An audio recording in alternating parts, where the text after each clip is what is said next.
시청자 여러분, 안녕하십니까? 12월 27일 금요일 JTBC 뉴스 아침은 시작합니다. 조국 전 법무부 장관이 법원의 구속영장 기각으로 구속을 피했습니다. 조 전 장관은 유재수 전 부산시 경제부시장에 대한 청와대 감찰을 무마한 혐의를 받고 있는데 서울 동부지방법원 권덕진 영장전담 부장판사는 구속해야 할 정도로 범죄의 중대성이 인정된다고 보기 어렵다고 밝혔습니다. 그러면서도 범죄 혐의가 소명됐고 그 죄질이 좋지 않다고 설명했습니다. 검찰은 신병 확보에 실패했지만 수사의 정당성과 명분을 인정받았다는 평가가 나옵니다. 네, 조국 전 장관 영장이 기각된 데 대해 민주당은 검찰의 무리한 수사를 비난하면서 공수처 설치법 등을 반드시 통과시킬 것이라며 검찰 개혁을 강조했습니다. 한국당은 살아있는 권력에 대한 수사를 위축시키는 것이라며 반발했습니다. 문재인 대통령이 5.18 민주화 운동의 진상을 규명하기 위한 조사위원회 위원들을 모두 임명했습니다. 자유한국당이 추천한 인사들을 포함해 모두 9명입니다. 특별법 시행 이후 1년 3개월 만에 조사위원회 구성이 완료됨에 따라 민간인 학살 등에 대한 진상조사 활동이 조만간 시작될 것으로 보입니다.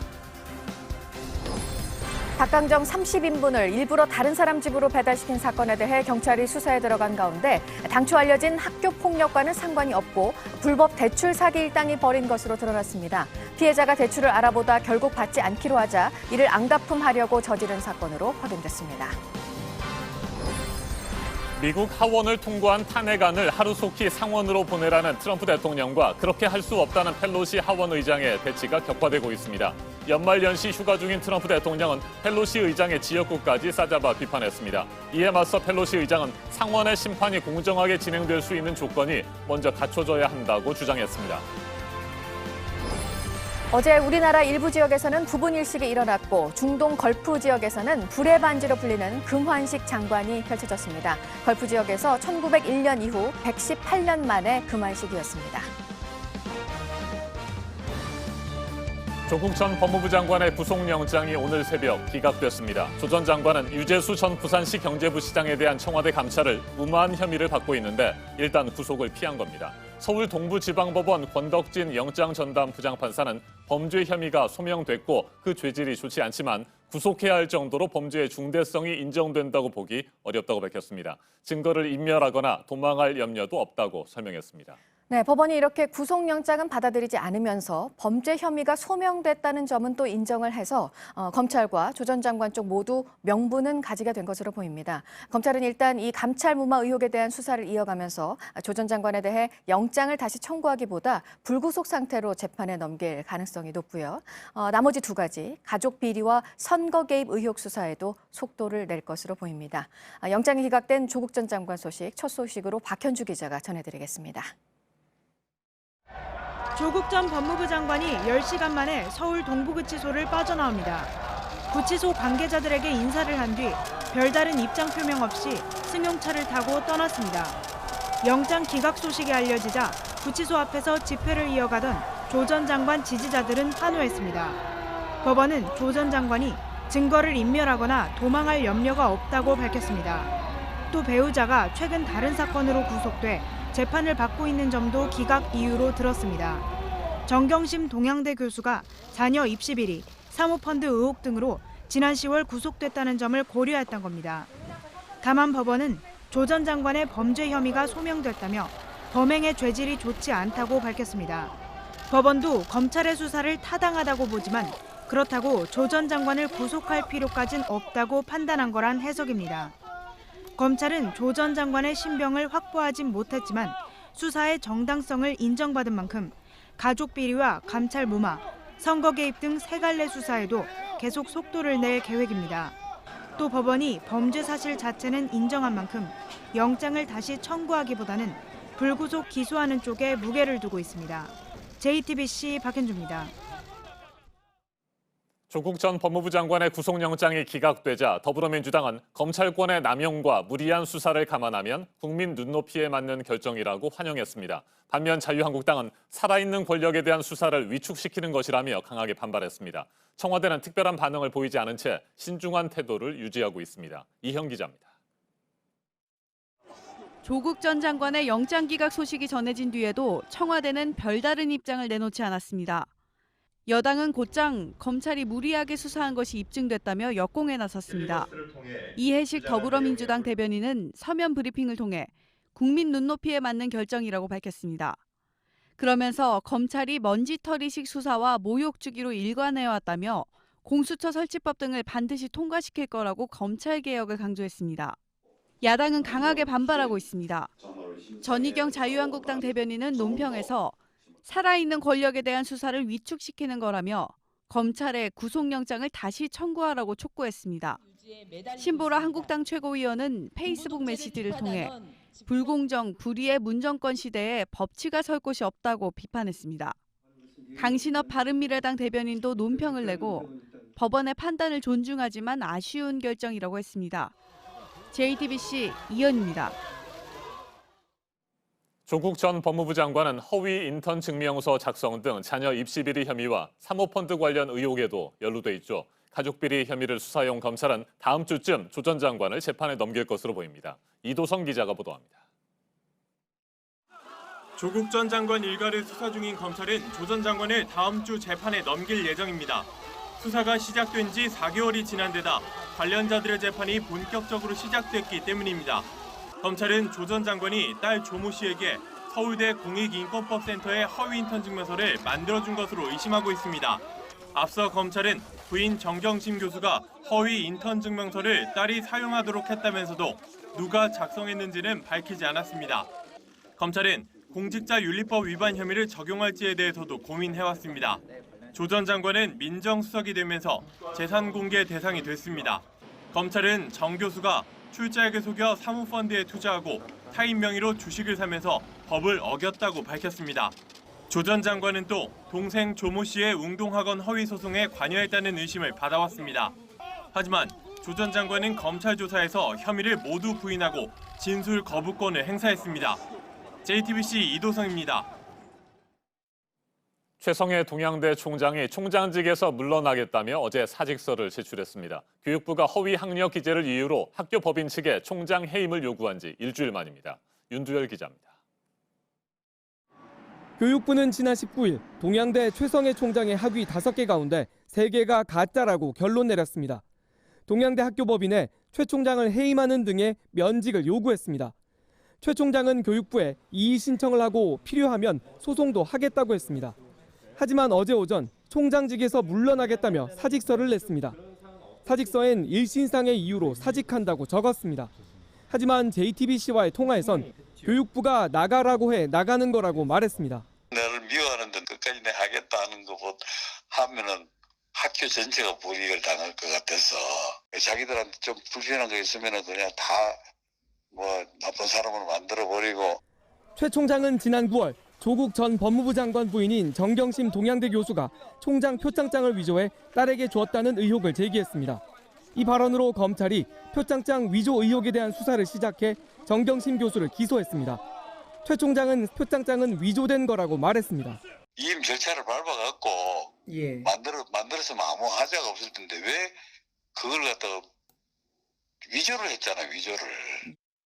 교육부가 해임을 앞서 요구한 만큼 동양대 측은 최 총장의 사직서를 받아들일지를 검토 중입니다. JTBC 윤두열입니다. 문재인 대통령이 5.18 민주화 운동의 진상을 규명하기 위한 조사위원회 위원들을 모두 임명했습니다. 자유한국당이 추천한 인사들을 포함해 모두 9명입니다. 특별법 시행 이후 1년 3개월 만에 조사위원회 구성이 완료됨에 따라 민간인 학살 등에 대한 진상조사 활동이 조만간 시작될 것으로 보입니다. 박현주 기자입니다. 문재인 대통령이 어제 5.18 민주화운동 진상규명조사위원회 위원 9명을 전원 임명했습니다. 지난해 9월 5.18 진상규명 특별법이 시행된 지 1년 3개월 만에 조사위가 꾸려진 겁니다. 조사위원 9명 중 3명은 자유한국당이 추천했던 인사입니다. 앞서 청와대가 한 차례 자격 미달로 판단했던 이동욱 전 월간조선 기자도 포함됐습니다. 이 전 기자는 5.18 민주화운동에 대한 과거 발언으로 추천 당시 논란이 벌어진 바 있습니다. 자유한국당 후보 가운데 권태호, 이동욱 후보는 법에 규정되어 있는 자격 요건을 충족하지 못하였기에 후보 재추천을 요청한 것입니다. 하지만 한국당이 이전 기자를 그대로 다시 추천하자 이를 받아들였습니다. 조사위 구성과 출범이 더 늦어져선 안 된다는 판단에 따른 것으로 보입니다. 조사위는 조만간 활동을 시작해 5.18 민주화운동 당시 민간인 학살과 인권 침해 의혹 등을 조사할 계획입니다. JTBC 박현주입니다. 최근에 온라인에서 이슈가 됐던 닭강정 30인분 배달 사건에 대해서 경찰이 수사에 들어가면서 그간 알려졌던 것과 다른 사실이 드러났습니다. 학교에 다닐 때부터 괴롭힘을 당한 피해자에게 가해자들이 저지른 일이라는 얘기가 있었는데 그게 아니라 불법 대출 사기단이 벌인 일이었습니다. 곧 가해자들에 대한 소환 조사가 있을 예정인데요. 이현 기자가 보도합니다. 지난 24일 크리스마스 이브 한 온라인 커뮤니티에 올라온 글입니다. 배달 앱으로 주문된 닭강정 30인분 33만 원어치를 배달 갔는데 거짓 주문이었던 겁니다. 영수증 배달 요청 사항에는 아드님이 시켰다고 말해달라는 당부 사항까지 적혀 있습니다. 또 거짓 주문 피해자의 어머니가 아들을 괴롭히는 가해자들이 장난 주문을 한 것 같다고 말했다고 적었습니다. 업주는 결제를 취소하고 거짓 주문을 한 20대 남성을 영업방해 혐의로 경찰에 고소했습니다. 닭강정을 배달시킨 20대가 피해자를 고등학교 때부터 괴롭혔다는 의혹이 일어 공분을 샀는데 알고 보니 불법 대출 사기단이었습니다. 서류를 위조해 대출을 받게 해주고 중개 수수료를 떼어가는 이른바 작업대출 브로커입니다. 피해자 A씨가 위조 서류를 들고 은행까지 갔다가 죄의식을 느껴 대출을 받지 않고 달아나자 A씨를 협박하려고 거짓 주문을 넣은 겁니다. 경찰은 대출 사기로 수사를 확대하고 일당의 소재를 파악 중입니다. 법률 문제 또는 이제 휴대폰 순적 사항 다 파악해가지고 이제 계속 추적을 해야 되겠죠. JTBC 이현입니다. 미국 하원에서 트럼프 대통령 탄핵안이 통과가 됐지만 상원 통과는 어려워 보이고 그래서 트럼프 대통령은 빨리 상원으로 탄핵안이 넘어갔으면 좋겠는데 민주당 입장은 그렇지가 않습니다. 이에 대한 트럼프 대통령의 비난 수위가 점점 더 높아지고 있는데요.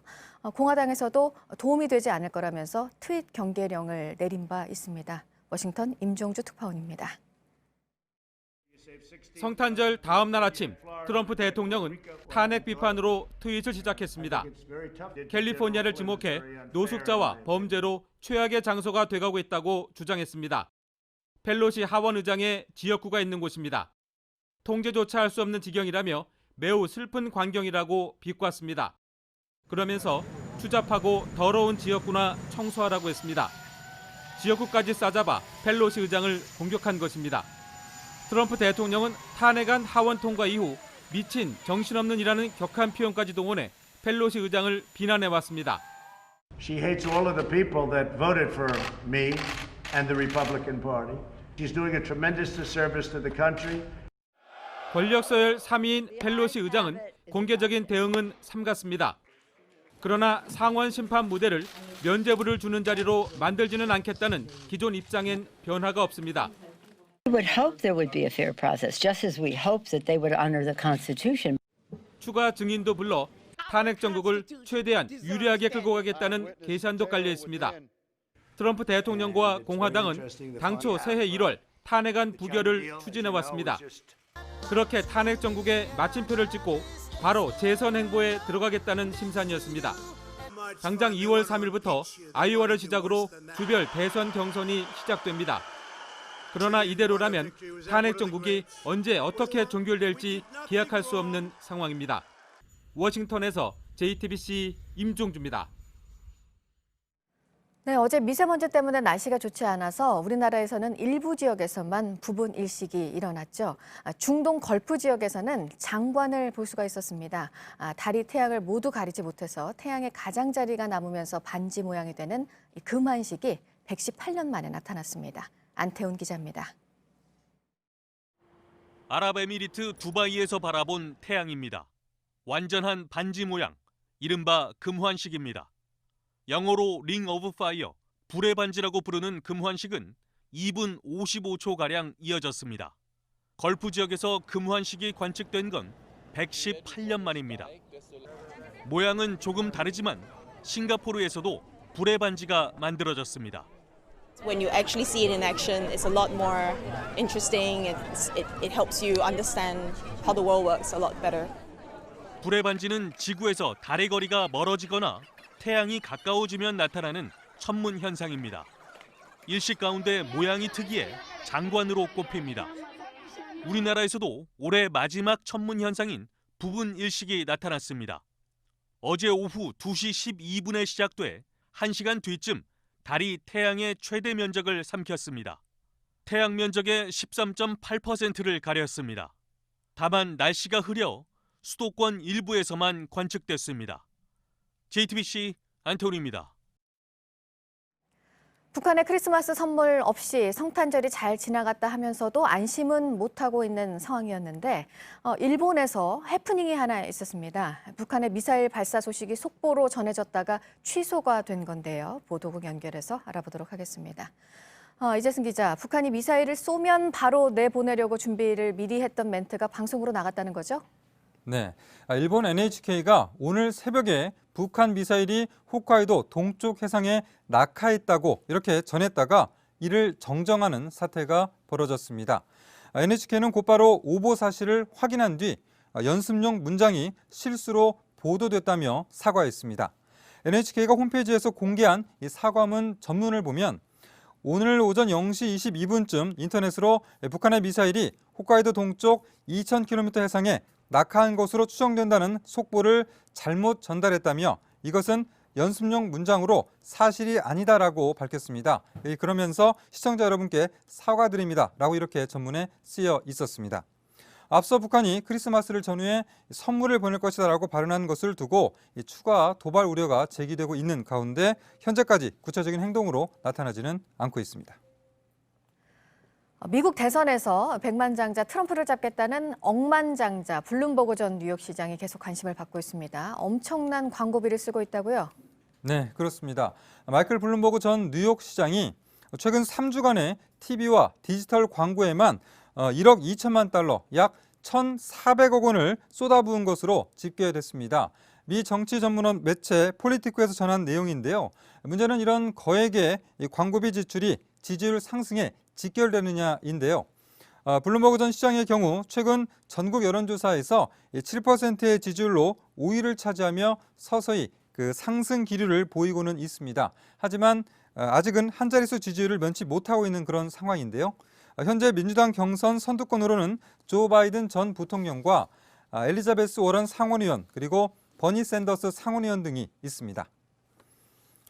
이어서 이란에서 심각해진 대기 오염으로 지난 한 주간 약 14,000명이 병원에서 치료를 받았다는 소식입니다.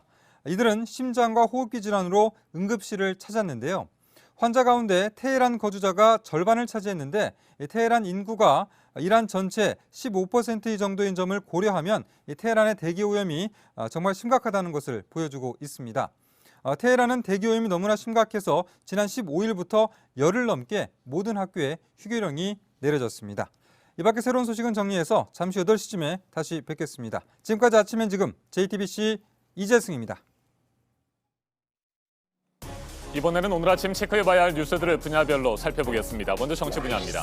정세균 국무총리 후보자에 대한 인사청문회가 새해 1월 7일과 8일 이틀 동안 실시됩니다. 정세균 후보자에 대한 청문 절차는 다음 달 8일까지 모두 끝마쳐야 되는데 나경원 청문특위위원장은 내실 있는 청문회를 위해서 최대한 기한을 늦춰서 잡았다고 밝혔습니다. 자유한국당 윤상직 의원이 오늘 기자회견을 열고 내년 총선 불출마를 공식 선언합니다. 이명박 정부와 박근혜 정부에서 산업통상자원부 장관을 지낸 윤 의원은 지난해 6.13 지방선거 참패 이후 보수 몰락에 대한 책임을 지겠다며 불출마 의사를 밝힌 바 있습니다. 더불어민주당이 최혜영 강동대 사회복지학과 교수를 내년 총선 인재 1호로 영입했습니다. 40세인 최 교수는 발레리나의 꿈을 키우던 대학생 시절 교통사고로 장애를 갖게 된 뒤 장애인 활동가로 일해왔습니다. 민주당은 청년과 여성, 장애인을 대변하는 인물이라고 설명했습니다. 일본을 향한 우리나라 불매운동의 대상 가운데 하나인 유니클로의 연간 실적이 나왔는데요. 지난해 9월부터 올해 8월까지 영업이익이 지난해 같은 기간보다 15%가량 줄었습니다. 이 기간 가운데 불매운동 영향이 있었던 건 7월과 8월 두 달뿐이었는데도 영업이익이 이렇게 크게 줄었고 내년 실적은 더 악화될 것이라는 전망이 나옵니다. 지난 5월부터 입국장 면세점이 운영되기 시작했고 하지만 살 물건이 없다는 지적 속에 이용률은 1%대밖에 되지 않았습니다. 그래서 정부가 그간 묶었던 규제를 풀기로 했는데요. 오는 3월부터 담배 판매를 하게 했습니다. 내년에는 전국 주요 7개 공항으로 입국장 면세점이 추가로 설치가 됩니다. 미래 신도시 시세와 비교해서 분양가가 낮은 아파트 청약이 높은 경쟁률로 1순위에서 마감이 됐습니다. 호반 서밋 송파 1, 2차 분양에서 최고 213대 1 경쟁률이 나왔는데요. 중도금 집단 대출도 못 받고 전매 제한 8년 조건도 있었지만 시세보다 낮은 분양가라는 점이 더 부각돼서 예상과 다른 결과가 나온 것으로 보입니다. 계속해서 사회 분야 뉴스입니다. 검찰이 어제 제약사 메디톡스의 청주 오창 1공장을 압수수색했습니다. 보톡스 제제인 메디톡신을 품목 허가 전 불법 유통했다는 의혹 등에 대해 지난 7월 식약처가 수사를 의뢰한 것에 대한 조치로 파악됩니다. 수업 도중 일본군 위안부 피해자들에 대한 망언과 성희롱 발언을 한 류석춘 교수에게 연세대가 내년 1학기 강의 개설을 승인해 논란이 일고 있습니다. 류 교수는 내년 1학기를 끝으로 정년 퇴직하게 되는데 대학 측은 류 교수에 대한 징계 결과가 확정되지 않아 강의 개설을 막을 수 없다는 입장입니다. 어제 오후 5시쯤 강원도 홍천군의 한 폐기물 처리 업체에서 불이 났습니다. 건물 일부가 불탔고 안에서 작업 중이던 40대 남성이 화상을 입어 병원에서 치료를 받고 있습니다. 교통방송 TBS가 개국 30년 만에 서울시 산하기관에서 서울시 출연 재단 법인으로 독립을 합니다. 상업 광고는 허용되지 않았습니다. 방송통신위원회는 변경 허가 조건으로 서울시로부터 독립적인 지배구조를 만들기 위한 방안을 마련해서 6개월 내에 제출하도록 했습니다. 광개토대왕비와 장수왕릉 등 중국 지린성의 고구려 유적지가 중국에서 최고 등급의 관광지로 지정이 됐습니다. 5등급으로 나뉘는데 최고 등급은 300곳이 되지 않는다고 합니다. 독일의 유명 테너이자 지휘자인 페터 슈라이어가 향년 84세로 세상을 떠났습니다. 슈베르트와 슈만의 가곡을 부르며 최정상급 테너가 됐고 오페라 무대에서 은퇴한 뒤에 지휘자로 활동을 했습니다. 지난 2005년에는 우리나라에서 독창회를 가지기도 했습니다. 네, 어제 새 임시국회가 시작됐지만 본회의는 미뤄졌고 오늘 본회의가 열려서 선거법 개정안이 처리가 될 것으로 보입니다. 다시 한번 한국당의 반발이 예상이 되고 오늘 또 공수처 설치법도 상정이 될 예정이어서 이에 대한 한국당의 필리버스터가 또 시작될 것으로 전망됩니다. 지난 2015년 박근혜 정부가 맺은 한일 위안부 문제에 관한 합의가 헌법에 어긋나는지를 두고 오늘 헌법재판소가 결론을 내립니다. 헌재가 3년 9개월가량 심리를 해왔습니다. 오늘 위헌 결론이 나온다면 일본의 반발이 또 한 번 나올 것으로 보입니다. 인보사 사태와 관련해 국내 개발사인 코오롱생명과학의 이우석 대표가 오늘 영장 심사를 받습니다. 식약처 허가를 받기 위해서 허위 자료를 제출한 혐의 등을 받고 있습니다. 분야별 뉴스들 체크해드렸습니다. 이어서 기상정보입니다. 아침 기온 뚝 떨어지면서 다시 겨울 추위가 찾아왔습니다. 현재 내륙 대부분 지역 영하권으로 떨어져 있고요. 특히 중부지방에서 영하 5도 안팎으로 추위가 강합니다. 찬바람이 불어오면서 다시 공기가 깨끗해졌습니다. 전국의 미세먼지 농도 보통에서 좋음 수준 보이겠습니다. 오늘 고기압의 영향으로 대부분 맑겠고요. 다만 아침까지 전남 서해안과 제주에는 눈이 날리는 곳이 있겠습니다. 오늘 낮 기온은 서울이 2도, 광주와 대구가 6도에 그치겠습니다. 어제보다 조금 더 쌀쌀하겠고요. 북한은 북부지방에서 한낮에도 영하의 추위 이어지겠습니다. 내일은 중부지방에 눈이 날리고 빗방울이 떨어지겠습니다. 이후 기온은 조금 오르겠고요. 일요일과 월요일에 전국에 비 소식 들어있습니다. 기상정보였습니다.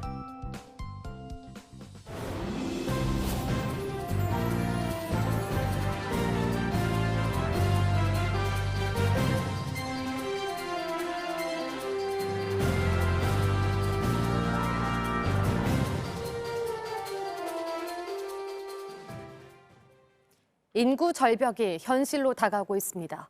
태어나는 아이와 숨지는 사람 숫자에 따라 인구가 자연적으로 늘어나는 비율, 즉 인구 자연 증가율이 지난 10월 기준으로 마침내 0%가 됐습니다.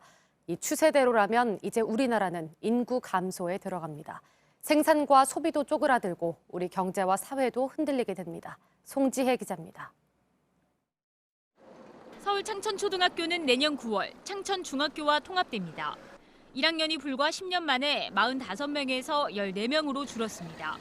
3분의 1도 안 됩니다. 이렇다 보니 학교를 합쳐서 교장도 한 사람만 두고 시설도 나눠 쓸 수 있게 하겠다는 겁니다. 10월 기준 인구 자연 증가율은 처음으로 0%를 기록했습니다. 출생아 수가 사망자 수보다 겨우 128명 더 많았습니다. 인구 자연 감소가 초읽기에 들어간 겁니다. 10월 출생아 수는 통계 작성 이후 가장 적습니다. 43개월 연속 전년 같은 달 대비 최소 기록을 갈아치우고 있습니다. 올해 출생아 수는 30만 명 선도 아슬아슬합니다. 40만 명 선이 무너진 지 불과 2년 만입니다. 15세에서 64세까지인 생산 가능 인구는 당장 올해부터 줄기 시작했습니다. 일할 사람이 줄면 성장 가능성이 낮아지고 소비도 쪼그라듭니다. 결혼과 출산에 부담을 느끼는 청년들은 늘고 있습니다. 아무래도 집값이 너무 오르다 보면 제 집을 마련하는 게 더 힘들어지고 그러면 아이를 뭐 2명 낳을 것도 1명만 낳고 1명 낳을 것도 안 낳을 수도 있고. JTBC 송지혜입니다. 어제 오후 4시 반쯤 경기도 남양주의 한 공장 창고에서 불이 나 3시간 반 만에 진화됐습니다. 다친 사람은 없었지만 창고와 작업장으로 쓰이는 비닐하우스와 샌드위치 패널 건물이 불에 타 소방서 추산 4억 4천여만 원의 재산 피해가 났습니다. 경찰과 소방당국은 정확한 화재 원인을 조사하고 있습니다. 자신이 새들어 사는 집에 불을 질러 주택 관리자를 숨지게 한 50대 남성이 어제 오후 5시쯤 경찰에 붙잡혔습니다. 전주 완산경찰서는 방화치사 혐의로 59살 A씨에 대해 구속영장을 신청할 예정입니다. A씨는 성탄절인 25일 자정쯤 전주시 완산구 동완산동의 한 주택에 불을 질렀습니다. 이 불로 집주인의 누나인 61살 B씨가 크게 다쳐 병원으로 옮겨졌지만 숨졌습니다. 조사 결과 A씨는 최근 월세 문제로 B씨와 다툰 뒤 홧김에 불을 지른 것으로 드러났습니다. 한국마사회가 부산에서 발생한 기수 사망 사건과 관련해 제도 개선안을 내놨습니다. 마사회는 내년 1월부터 승자 독식의 상금 구조를 개편하기로 했습니다. 경마에서 1위의 상금 비중을 조정해 승률이 중하위권인 경주마에도 상금을 재분배하기로 한 겁니다. 또 중하위권인 기수의 출전 횟수를 보장해 상위권 기수의 독점과 부상을 방지하기로 했습니다. 지난달 부산 경마의 문중원 기수는 마사회의 구조적 문제점을 폭로한 뒤 극단적 선택을 했습니다. 정치 사회적으로 논란이 뜨거운 이슈에 대해 다양한 목소리를 들어보는 맞짱 토론 시간입니다. 오늘은 조국 전 법무부 장관의 구속영장 기각과 다시 거세진 검찰개혁 요구를 짚어보겠습니다. 그리고 고위공직자범죄수사처 설치법 최종안을 둘러싼 논란과 오늘 임시국회 본회의 표결이 예상되는 공직선거법 개정안 공방도 살펴보겠습니다. 먼저 출연자들을 소개해드립니다. 제 오른쪽입니다. 우원식 더불어민주당 의원 나오셨습니다. 네, 안녕하세요. 네, 우원식입니다. 안녕하십니까? 그리고 제 왼쪽입니다. 주호영 자유한국당 의원입니다. 예, 안녕하십니까? 네, 어서 오십시오. 조국 전 장관의 구속영장이 오늘 새벽 기각됐습니다. 더불어민주당은 국민 눈높이에 맞는 결정이라고 환영하면서 검찰개혁의 중요성을 다시 강조했습니다. 반면 자유한국당은 살아있는 권력에 대한 검찰 수사가 위축될 수 있다며 강하게 반발하고 있습니다. 토론 시작하겠습니다. 네, 제가 양당의 공식 입장을 방금 말씀을 드렸습니다. 두 분께서는 조국 전 장관의 영장이 기각된 거에 대해서 어떻게 생각하시는지 오늘은 먼저 주호영 의원께서 말씀하시겠습니까? 저는 저 자신도 영장을 다루본 법관 출신으로서 수사 기록을 보지 않고 잘했다 잘못됐다를 판단하는 것은 참 위험하기는 합니다만은 언론에 지금까지 보도됐던 팩트와 그다음에 영장 기각 이유가 모두 공개가 됐습니다. 보면 이런 헌법상의 불구속 재판주의라는 원칙에 충실한 듯한 측면은 있습니다만은 이유 자체로도 조금 납득하기 어려운 그런 측면이 있다고 봅니다. 우선 불구속 사유로 부인이 구속돼 있다는 것도 사유로 하나 들었고요. 네. 소명은 충분하지만은 증거인멸의 우려가 없다 이런 부분이 있습니다. 증거인멸의 우려는 법관이 물론 판단했겠지만은 첫째로 부인하고 있는 부분이 있고 그다음에 박형철 전 비서관과 서로 팩트가 달라서 소위 회유하려고 했던 그런 흔적들이 나오기 때문에 증거인멸의 우려가 없다는 것은 조금 잘못 본 것이 아니냐. 그다음에 이로써 영장이 기각됨으로써 조국 수석 윗선에 대한 수사가 사실상 어려워진 점으로 봐서 법원이 조금 잘못 판단한 것이 아니냐 저는 그렇게 보고 있습니다. 네, 자 우원식 의원님, 국민 눈높이에 맞는 판단이었다. 의원께서도 그렇게 생각하십니까? 네, 그렇습니다.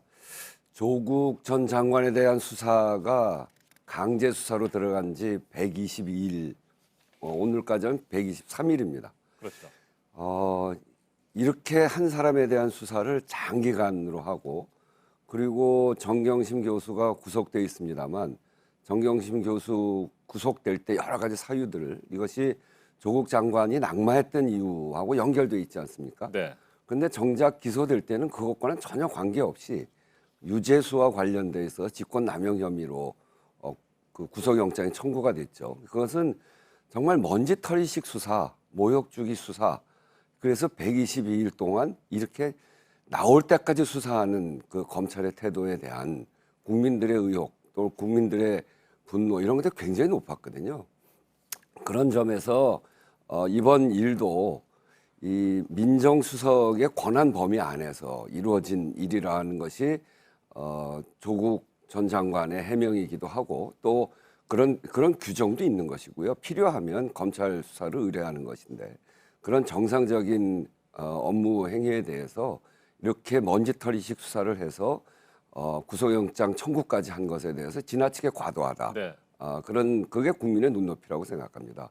그런 점에서 보면 이번에 여러 가지 이유가 있습니다만 도주의 우려도 없고 증거인멸의 우려도 없고 또 더더군다나 범죄 혐의가 그렇게 중대한 사안은 아니다라고 하는 것이 중요한 판단 근거라고 생각했고 그런 점에서 보면 재판부의 판단은 국민의 눈높이에 맞는 그런 판단이다 이렇게 생각합니다. 네. 다만 한 가지 우려스러운 것은 이 정권 들어서 소위 김명수 대법원장, 코드에 맞는 김명수 대법원장을 임명하고 난 다음에 김명수 대법원장이 다시 인사권을 통해서 소위 법원의 중요 길목을 지키는 자리, 영장 전담 부장 판사라든지 아니면 형사 부장 판사들을 소위 코드에 맞는 사람을 많이 보내놓았어요. 그래서 이 지금 조국 전 수석의 이 직권 남용 수사야말로 청와대 핵심부에 관한 수사이고 친문측으로부터 부탁을 받았다는 것을 영장 심사 과정에서 시인을 했으니까 친문이 누구의 부탁이었는지 또 조국의 위선은 없었는지 이런 것들을 더 밝혀야 하는데 네. 그런 점에서 재판의 신뢰를 가지기 좀 어려운 것이 아니냐. 지금 사법부의 독립성과 관련해서 많은 의문이 제기되고 있기 때문에 그다음에 또 이 살아있는 권력의 수사 왜곡과 방해가 상당히 심합니다. 그래서 이 사건이 앞으로 제대로 수사해서 굴러갈 수 있는 것인지 지금 공수처를 만들어서 검찰을 압박하고 모든 수사를 다 보고를 하고 공수처가 가지고 갈 수 있고 이래서 이런 점들이 대단히 우려스럽다는 말씀을 드리겠습니다. 네, 법원은 범죄 혐의가 소명됐다고 얘기를 하면서도 결국에는 영장을 기각했고요. 그랬기 때문에 지금 민주당에서는 검찰 개혁의 중요성이 더 강조되는 상황입니다. 이 부분 어떻게 보십니까? 아니 구속영장이 기각됐다 그래서 검찰 개혁이 강조되는 상황이라면 검찰은 구속영장을 청구하면 안 되는 것이죠. 그것은 지금 전체적으로 이 국면에서 조국 그 장관 임명 과정에서부터 여권이나 소위 코드에 맞는 진영 세력들이 과도하게 검찰 수사를 폄하하고 왜곡하면서 사건 비틀기를 하고 있어요. 네. 그렇기 때문에 그것은 천부당 만부당한 말씀이죠. 그거에 대해서는 제가 한 말씀 드릴게요. 그러니까 이 사건 처음 시작이 돼서 122일 동안 탈탈 털어가지고 조사했던 게 조국 전 장관에 대해서는 서울대 그 인턴 증명서 아닙니까? 그것에 대해서 수사 결과가 지금 어떻게 되는지 알 수가 없어요. 서울대에서 인턴 증명서 내놓은 거, 서울대가 발급한 거는 사실이라고 하는데 그게 지금 어떻게 돼 있는지. 사모펀드에서 마치 굉장히 중요한 범죄가 있는 것이냐. 소위 그 가족 전체가 사기단인 것처럼 또 그리고 사기단의 괴수처럼 그렇게 지속적으로 언론을 통해서 이렇게 보도되고 그랬었는데 네. 그건 어떻게 됐는지 그건 그 이야기도 없고 전혀 다른 혐의로 그 영장을 청구했거든요. 그리고 그거는 재판부 판단에 의해서도 그렇게 중대한 구속될 만큼 그렇게 중대한 범죄 혐의는 아니다 이렇게 판단하고 있는 거예요. 그걸 보면 앞에서도 얘기했지만 정말 먼지털이식 수사를 했는데 조국과 조국 가족에 대해서는 그렇게 수사를 하면서 그 자유한국당의 나경원 원내대표의 그 가족에 대한 수사, 그건 어디로 갔는지, 또 패스트트랙의 아주 명백한 범죄 행위들에 대해서 왜 기소를 안 하고 있는 건지, 그리고 상급 비밀 유출, 그다음에 생기부 유출, 이런 사건들에 대해서는 왜 수사를 안 하고 있는 건지, 이런 걸로 볼 때 검찰이 정말 공정하게 수사를 하고 있는가, 이런 점들에서 국민적 의혹이 있는 겁니다. 그런 것들을 볼 때 이 영장이 기각된 것만이 아니라 영장이 기각될 정도로 그렇게 중대한 범죄 행위가 아님에도 불구하고 탈탈 털어서 122일 동안 여러 가지 집안 전체를 털어서 결국 영장 기각될 정도의 사안을 가지고 구속영장을 청구한 검찰, 그리고 나머지 또 자유한국당과 관련돼 있는 여러 가지 범죄 혐의에 대해서 수사를 제대로 안 하고 기소도 안 하고, 이런 것들에 대해서 검찰이 너무 편파적이다. 그리고 인권에 대한 침해는 너무 지나치고 봐주는 거는 너무 지나치게 봐주고, 이것이 정말 공정한 검찰의 태도인가, 이런 것들을 볼 때 검찰에 대한 개혁이 진짜 이제는 필요하다라고 하는 것이 입증돼 있고, 공수처와 검경 수사권 분리에 대해서 이제는 진짜 해야 될 때가 됐다라고 하는 걸 이야기하는 거죠. 그런데 이번 감찰 무마 의혹과 관련된 사건만 들여다보면 말이죠. 영장 전담 판사가 지금 구속할 필요는 없지만 검찰의 수사가 무리한 것은 아니었다라는 판단을 내린 겁니다. 수사의 정당성을 뭐 확보해 줬다, 이렇게 보는 분석도 있는데 이건 어떻게 생각하세요? 그러니까 그 혐의 자체는 있을 수 있다는 거죠. 그건 재판해봐야 됩니다. 그렇지만 지금 혐의를 조사해서 검찰의 구체적인 행위는 뭐냐면 구속해달라, 이거 아닙니까? 구속은 지나치다는 거죠. 그런 점에서 보면 구속이 지나치다라고, 한쪽에서는 구속해야 되겠다, 한쪽에서는 구속이 지나치다라고 판단할 때 그거는 검찰의 수사가 과도하고 또 그 처분 자체가 무리하다라고 하는 것을 검찰이 판단한 것이고요. 그 범죄 혐의에 대해서는 재판부에 있어서 앞으로 재판 과정을 통해서 소명해 나가면 되는 일이죠. 네, 결국 저는 조국 수사 물타기와 검찰 폄하가 너무 심하다. 지금 문재인 정권과 민주당이 검찰 인사를 몽땅 다 해서 자기들에게 우호적인 사람을 다 넣어놓은 상태에서 하는 수사예요. 저는 살다가 참 임명한 여당 측에서 검찰 수사 잘못됐다고 편파적이라고 이야기하는 것은 처음 듣고 있고요.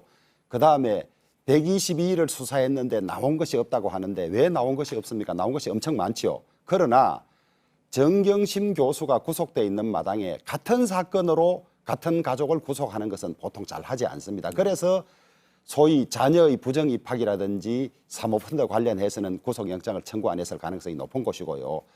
오히려 지금 유재수 감찰 무마 사건에 관해서는 가족이 구속되어 있기 때문에 하는 이유를 여기에 붙일 건 아니에요. 사안이 다를 때는 구속을 하는 거거든요.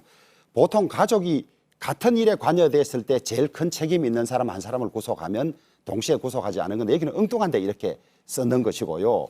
그래서 지금 청와대와 정권과 민주당이 마음에 들지 않은 검찰 수사를 끊임없이 비방하고 방해하기 위해서 공수처 만들고, 그다음에 공수처법에 관해서도 원안에 없는 수사를 시작하면 무조건 보고하도록 한 것 가지고 검찰을 겁박하고 있는 거죠, 지금. 알겠습니다. 정리를 좀 하면요. 영장이 기각되면서 조국 전 장관은 정당한 방어권을 행사할 수 있게 됐다, 이렇게 볼 수 있을 것 같고요. 반면에 검찰은 신병 확보에 실패를 하기는 했습니다만 그동안 수사했던 거에 대한 정당성을 어느 정도 인정받았다는 측면에서 또 수사의 동력을 계속 유지할 수는 있을 것 같습니다. 이 부분은 이 정도로 정리를 하고요. 다음 주제로 넘어가 보도록 하겠습니다. 최근에 논란이 되고 있는 것이 고위공직자 범죄수사처 설치법 최종안입니다. 네, 검찰과 경찰이 고위공직자의 범죄를 인지했을 때 곧바로 공수처에 보고하도록 한 부분인데 이에 대해서 자유한국당은 지금 반발하고 계시죠? 네, 그렇습니다. 이유가 뭡니까? 우선 이 공수처법은 절차 면에서 내용 면에서 엄청난 문제들을 가지고 있는데요. 사법개혁특위에서 180일을 심리를 하고 법사위에 넘겨야 되는데 57일이 부족한 상태로 넘겨버렸어요. 말하자면 초등학교 졸업장이 없는 초등학교 4학년만 다닌 사람을 중학교에 입학시킨 거예요. 그러니까 입학이 취소됩니다. 앞으로 이게 큰 쟁점이 될 거예요. 그런데 왜 그러면 나머지 57일을 안 채우고 무리하게 넘겼느냐. 이것이 공직선거법과 같이 가니까 57일을 채우면 공직선거법도 개정이 늦어져서 시행이 안 될 것 같으니까 무리하게 공직선거법을 시행하기 위해서 절차가 성숙되지도 않은 이 공수처법을 같이 가지고 간 그런 엄청난 하자가 있고요. 이번에 다시 이것이 이제 경찰청장, 그다음에 검찰총장, 행정자치부 장관, 법무부 장관이 합의해서 틀을 만들었던 것 아닙니까? 그 틀에 전혀 없는 말하자면 수사를 개시하면 검찰이나 경찰이 수사를 개시하면 모두 공수처에 통보를 하도록 돼 있어요. 우리 헌법은 대한민국 최고의 수사기관을 검찰로 정하고 있습니다. 검찰총장 국무회의에서 인준받아야 하고 검사 영장 청구를 하고 있는데 헌법에 없는 공수처를 검찰의 상위기관으로 만들었어요. 이게 위헌이지요. 그다음에 뿐만 아니라 국회에서 수정안은 원안에 있는 범위와 직접 관련이 있어야 합니다. 수사를 개시한 경우에 바로 통보하도록 되어 있는 것은 그 수정의 범위도 넘는 것이기 때문에 말하자면 엉망진창의 공수처법을 지금 무리하게 통과시키려고 하는 거예요. 그런데 이미 이 불법 절차를 시작했기 때문에 포기하지도 못한 채 이것을 돌파하려고 하니까 계속적인 불법을 저지르면서 나가고 있다. 지금이라도 이것을 포기하지 않으면 헌법 소원이라든지 위헌 심판이 걸려서 엄청난 국가적인 혼란을 초래할 것이라는 말씀을 드리고 국가의 사정수사기관이 지금 오랜 세월을 거치면서 관계가 정립돼서 체계가 잡혀 있는데 검찰이 마음에 안 든다는 이유로 완전히 헌법상 있는 검찰 기구 자체를 무력화하고 국가 사정기관의 체계 자체를 무력화하는 이런 시도를 지금 하고 있어요. 엄청나게 문제가 있고 큰 일인데 자기들의 목적 달성을 위해서 이렇게 밀어붙이는데 이제 앞으로 이것이 통과가 되고 난 뒤에 어떤 부작용이 있을지 그 부작용에 대해서는 전적으로 정권과 민주당이 책임을 져야 한다. 이 말씀을 미리 드립니다. 네, 검찰과 경찰의 즉시 보고 내용이 공수처 설치법 최종안에 추가로 포함됐습니다. 네, 그 우리 주호영 의원은 이미 앞서서 그 기간 문제에 대해서 정리가 돼 있음에도 불구하고 계속 저렇게 주장을 해요. 그러니까 그 국회에서 절차를 제대로 거쳐서 여기까지 와 있는 것에 대해서 계속 문제 제기하면서 마치 문제가 있는 것처럼 이야기하는 거는 그런 말씀을 하시면 전혀 그러니까 제가 얘기할 순서니까 국회의장께서 판단해서 한 일, 국회의장이 하실 수 있는 일 가지고 계속 하는 거에 대해서는 좀 옳지 않다 이렇게 생각하고요. 통보 조항은 그런 겁니다. 뭐냐면 이미 그 원안에 공수처장이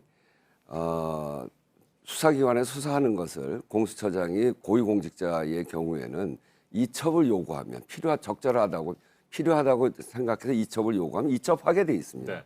그걸 뒷받침하는 조항입니다. 이첩을 요구하려면 수사기관에서 어떤 수사를 하는지 알아야 될 거 아닙니까?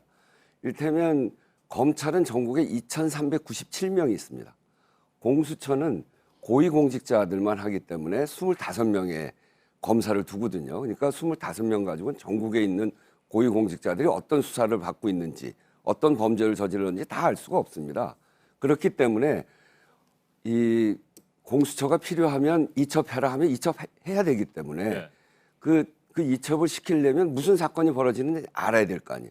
그리고 검찰이나 경찰 입장에서도 그래요. 고위공직자 수사를 하는데 언제 공수처가 가져갈지 모르기 때문에 이거 뭐 가져갈지 모르니까 우리 안 한다 이럴 수도 있는 거죠. 그렇기 때문에 통보를 하고 중요한 거는 통보에 대해서 회신하는 조항이 있습니다. 통보를 받았는데 그거를 공수처가 수사할지 말지에 대해서 수일 내에 판단해서 다시 그 기관으로 보내주는 조항입니다. 그러니까 이건 뭐냐면 지금처럼 검찰이나 경찰이 경우에 따라서는 그냥 사건이 일어났는데 그냥 무마해 주기도 하고 그 검찰이 이야기하는 깔군 문개기를 할 수도 있고 그렇기 때문에 전체를 다 판단해보고 수사할 건 수사하고 수사 안 할 경우에 수사 안 하겠다고 이야기하고 그렇기 때문에 이걸 조정해주는 그런 조항입니다. 그래서 이미 있는 이첩을 받을 수 있는 권한이 있기 때문에 그거를 뒷받침해주는 조항이고 이첩을 요구하는 권한 그것은 이미 원안에 있는 조항이기 때문에 그 조항을 뒷받침해주는 것 이외에 그 이상도 이하도 아니다라는 것이고요. 통보 조항 이외에 또 그것과 관련해서 처분 조항까지 있습니다. 그러니까 이를테면 공수처에서 불기소를 하겠다 이렇게 마음 먹으면 자꾸 검찰이나 자유한국당은 이걸 통보받아서 깔고 문개기 한다 이러는 거지만 불기소할 경우에는 대검에다가 통보하게 또 돼 있어요. 그렇기 때문에 이 수사기관 간에 누수 없이 누가 일방적으로 봐주기 할 수 없도록 서로 견제하면서 할 수 있도록 그렇게 만들어진 조항이죠. 네. 그래서 그거를 과도하게 비판하는 알겠습니다. 거예요. 공수처 그런데, 잠깐만요. 예. 네, 공수처 검사의 자격 요건이 실무 경력 10년에서 5년으로 완화된 부분에 대해서 논란이 있는 것 같은데요. 이 부분을 중심으로 공수처 설치법에 대한 두 분의 의견, 반론, 재반론의 기회를 한 번씩만 더 드리고 다음 주제로 넘어가겠습니다. 예. 우선 이 통보 조항이 가진 독소성이라는 게 엄청난 것이 고위공직자 특히 이 살아있는 권력 주변의 수사는 상당한 증거를 모아서 꼼짝할 수 없을 때 수사가 진행되는 것이 이거 수사하겠습니다 하면 바로 수사를 못하게 하는 압력이 엄청나게 내려옵니다. 그래서 공수처에 통보하는 순간에 공수처와 청와대가 이 내용을 알고 수사를 막으려고 하는 시도가 엄청날 것입니다. 그다음에 더해서 이 지금 이 설계하고 있는 이 제도에 들어간다면 이번에 유재수 감찰 중단 사건이나 그다음에 울산시장 선거 개입 사건이나 네. 이런 것들이 모두 덮여질 확률이 있습니다. 지금까지 우리 이 검찰의 살아있는 권력에 대한 수사 보면 어쩔 수 없이 터져나온 증거 때문에 국민의 눈이 있어서 덮지 못하니까 수사가 진행된 건데 수사 개시할 때 통보하면 이게 다 덮일 겁니다. 왜 이런 무리한 짓을 하느냐. 자기들 주변 권력의 부정비리가 드러나는 것을 컨트롤 하겠다는 거예요.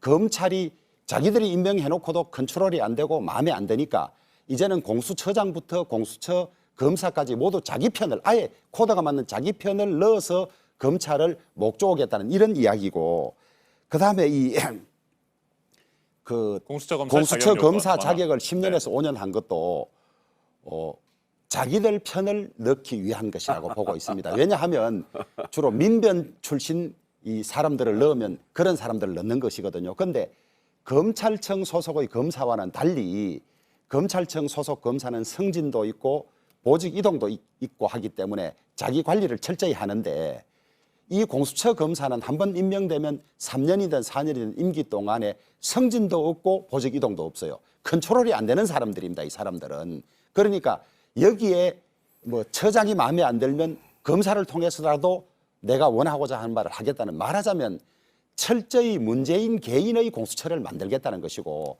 그다음에 아까 우리 우원식 의원님께서 이야기하신 그 뭐 기간 문제를 다 클리어 됐는데 내가 자꾸 문제 삼고 있다는데 제가 참 죄송하지만은 뭐를 몰라도 너무 모른다 이 말씀을 드릴 수밖에 없어요. 알겠습니다. 우원식 의원님. 저 이야기에 대한 반론을 제 얘기로 하지 않고 검사 출신의 이문정 검사가 한 이야기로 대신해 드릴게요. 이문정 검사 이렇게 얘기했어요. 검찰이 제대로 했다면 왜 숱한 사람들이 검찰을 비판하겠나. 공수처 도입을 왜 요구하겠나. BBK를 덮은 것도 김학의 사건을 다시 덮은 것도 떠밀려서 호련히 기소한 것도 검찰이었다. 검찰을 없앤다고 하더라도 할 말이 없는데 검찰과 경쟁 관계에 있는 공수처를 만드는 정도로 검찰을 온전히 남겨둔 것도 감사해야 한다.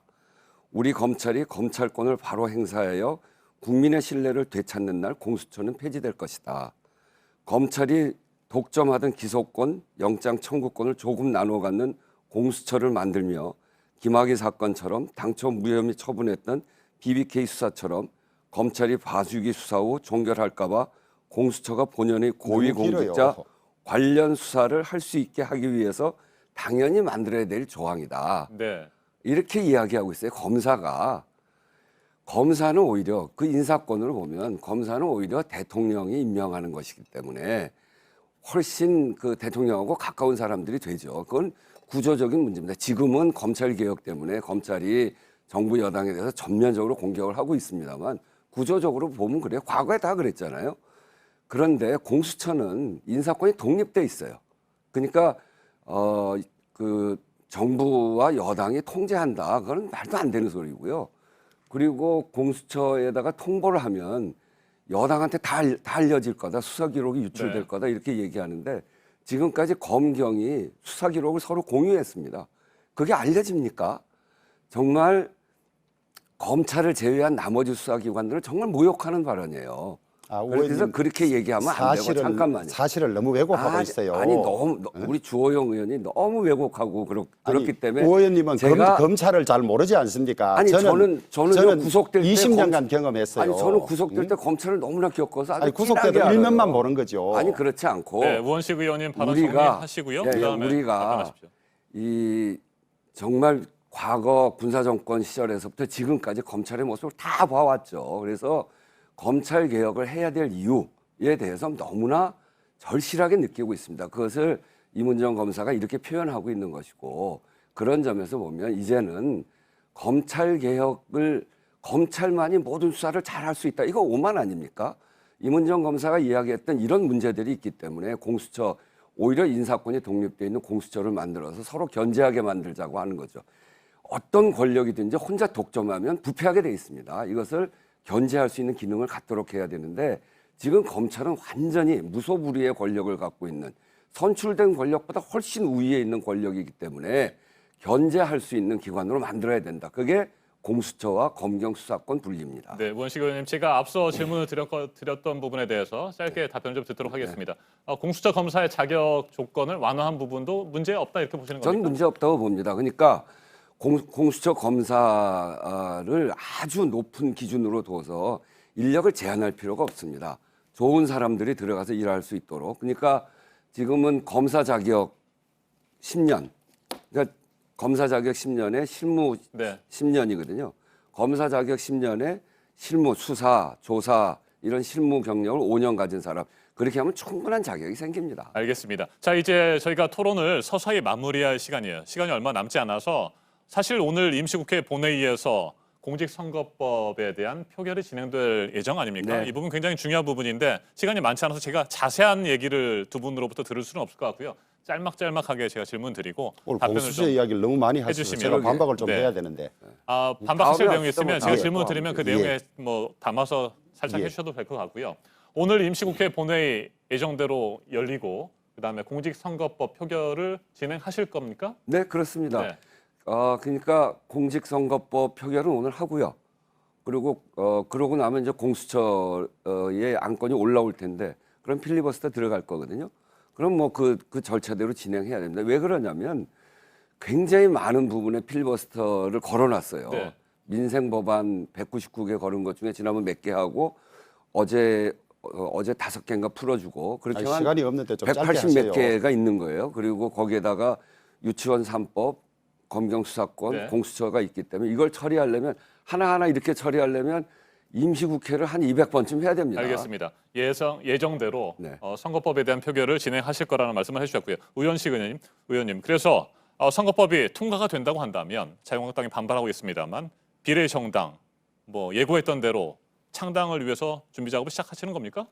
그렇게 알고 있습니다. 네. 이게 민심 왜곡을 가져오는 제도이기 때문에 이 제도로대로 된다면 자유한국당을 찍은 비례대표 자유한국당을 찍은 800만 표 이상의 표가 전부 사표가 되어버리기 때문에 그 민심을 반영하려면 비례정당을 만들지 않을 수 없다는 말씀을 드리고요. 앞에 우리 공수처에 관해서 우리 의원님께서 많은 말씀을 하셨는데 검찰 물론 개혁해야 되죠. 그런데 이 방법은 아니다. 이 방법은 권력이 검찰 개혁을 앞세워서 자기들 편의 수사기관을 하나 별도로 만든다는 이야기밖에 안 되고 자꾸 무슨 공수처 인사 독립이라 그러는데 공수처장을 자기 편 사람을 임명하고 나면 그 공수처장이 모든 검사를 다 뽑을 수 있게 돼 있어요. 그다음에 더 나아가서 10년에서 5년으로 낮추는 것도 자기들 마음에 드는 사람을 고르는 범위를 더 넓히려고 이러는 거예요. 사실 수사 경력 5년 가지고는요 수사 베테랑이라고 할 수 없거든요. 뿐만 아니라 이 수사기관의 조직에 관해서는 법률로 보통 정하게 돼 있는데 그것도 시행령이 아닌 시행 규칙으로 마음대로 자기들 규칙을 정해서 인사를 하고 수사 규정을 정한다는 거죠. 그래서 이것이야말로 겉으로는 검찰 개혁을 위한 기구처럼 내세우고 실질적으로는 우리나라 수사기관을 마음대로 장악하려는 그런 의도다. 알겠습니다. 그렇게 말씀드립니다. 조우영 의원님, 공수처 설치법에 대해서 필리버스터도 진행을 하실 거고요. 물론이죠. 네. 예. 자, 많은 말씀을 해주셨고요. 우원식 의원님께 마지막으로 반론의 시간을 좀 드리겠습니다. 대통령이 마음대로 한다고 그러는데 공수처장 임명도 그렇고 저 공수처 검사도 그렇고 거기 구성 7명 중에 2명이 야당이 추천하는 겁니다. 야당이 추천해서 그 얘기는 뭐냐면 7명 중에 6명이 동의를 받아야 추천할 수가 있거든요. 야당이 비토권을 갖는 겁니다. 근데 야당 자유한국당은 자기들만 야당이라고 그래요. 다른 야당은 야당이 아니라고 그러거든요. 저런 오만이 어디 있습니까? 독선이죠. 그 자유한국당을 찍은 국민도 있지만 자유한국당 이외에 야당을 찍은 국민들이 있어요.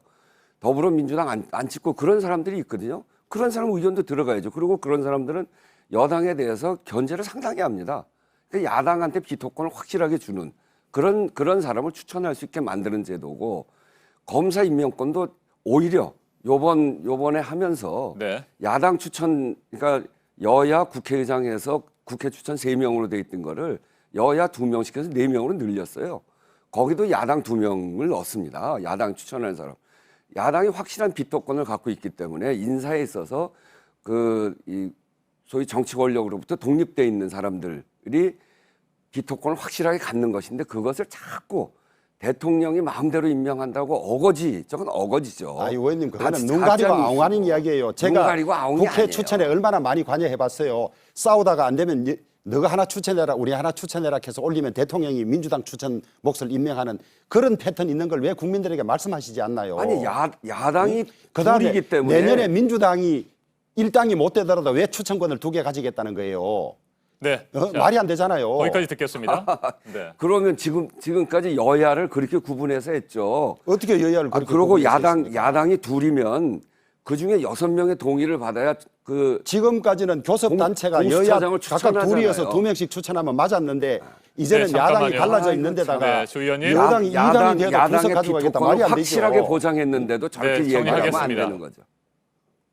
여기까지 하죠. 예. 두 분 그동안에 여러 차례에 걸쳐서 사실 공수처라든지 선거법에 대한 토론하셨고, 그때 하셨던 말씀들 오늘도 많이 하신 것 같습니다. 네. 이 정도면 시청자 여러분께서도 이해를 하실 것 같거든요. 여기서 마무리하도록 하겠습니다. 오늘 임시국회 본회의가 열리게 되는데 또 두 분 바쁘실 것 같습니다. 시청자 여러분, 오늘 임시국회 본회의 상황 또 결과도 같이 지켜보도록 하죠. 맞짱 토론 여기서 마치도록 하겠습니다. 우원식 더불어민주당 의원, 주호영 자유한국당 의원과 함께했습니다. 토론 잘 들었습니다. 예. 네, 감사합니다. 감사합니다.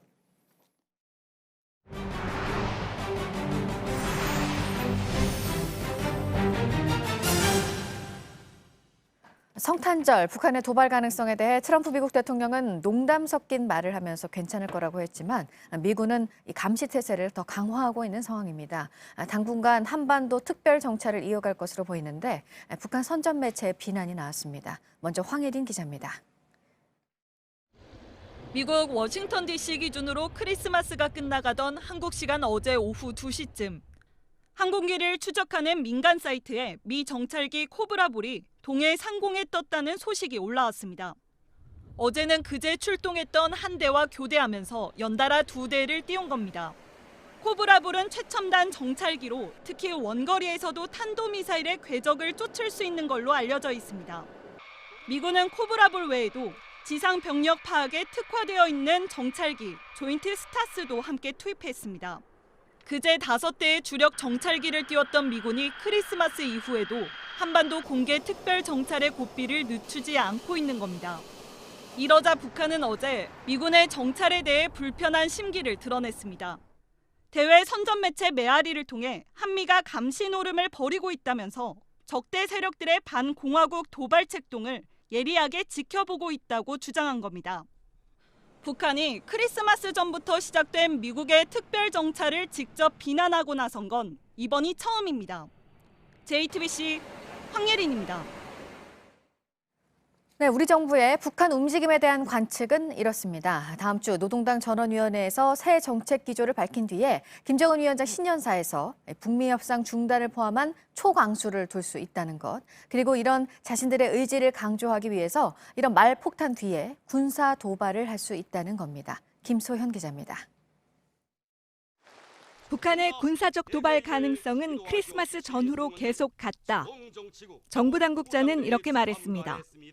정보 당국 관계자도 크리스마스가 그냥 지나갔다고 위협이 제거된 건 아니라고 했습니다. 다만 군사적 도발 가능성보다 우선적으로 주목해야 할 건 며칠 안에 열릴 북한 노동당 중앙위 전원회의라는 게 정부 측 판단입니다. 여기서 새로운 대외 노선을 정한 뒤 이를 바탕으로 김정은 국무위원장이 신년사에서 북미 협상 중단 같은 초강수를 둘 수 있다는 겁니다.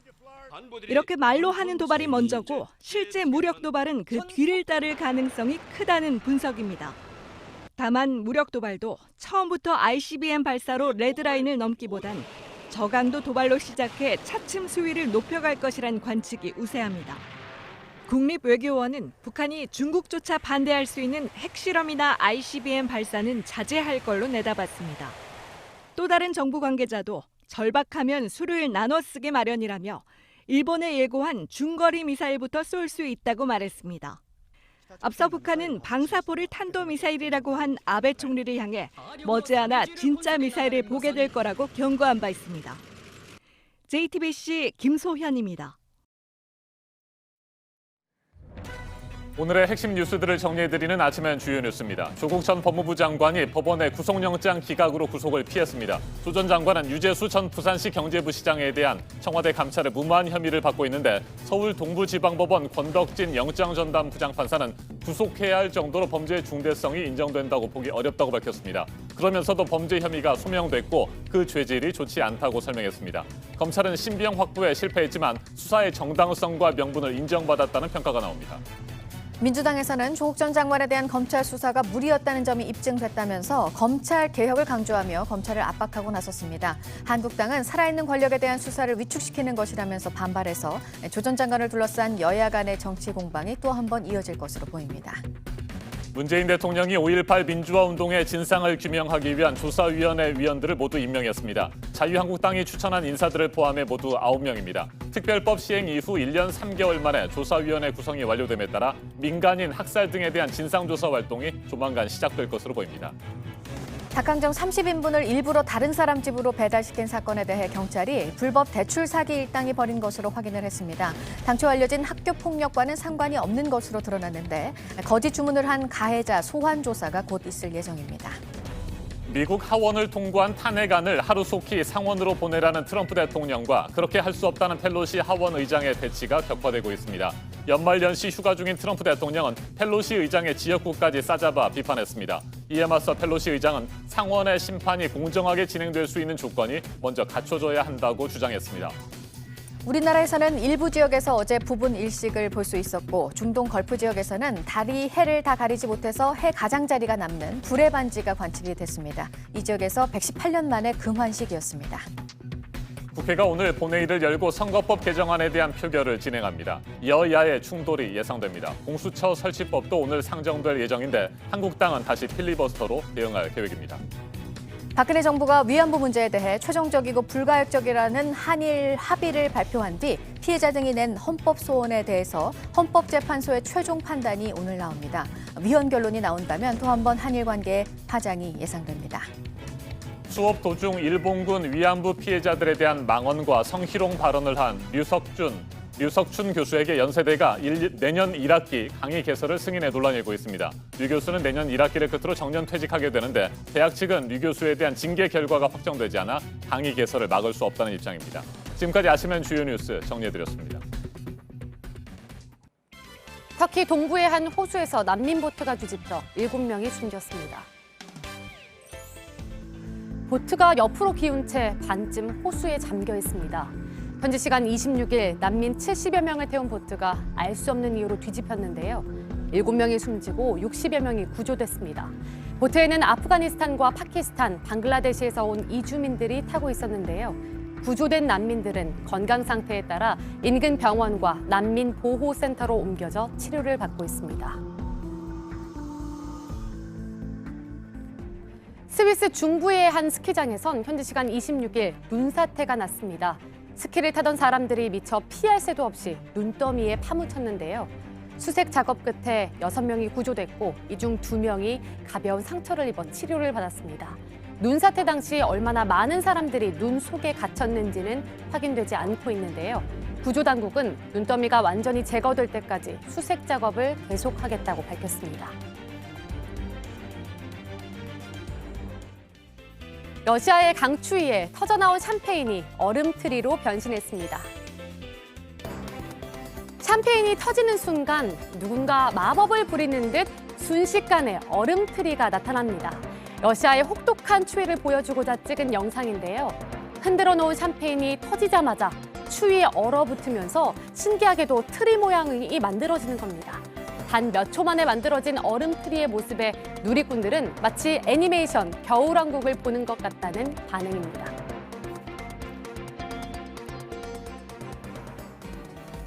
둥실둥실 구름이 떠 있는 모습이 마치 일렁이는 바다 같아 보입니다. 중국 남서부 원난성 곳곳의 산간 지역에서 포착된 모습인데요. 산등성이 사이에 내려앉은 구름과 안개가 파도치듯 바람을 따라 일렁입니다. 특히 겨울이 이 구름 바다를 보기에 가장 좋은 시기라고 하는데요. 눈앞에서 펼쳐지는 장관을 보기 위해 곳곳에서 관광객이 모여든다고 합니다.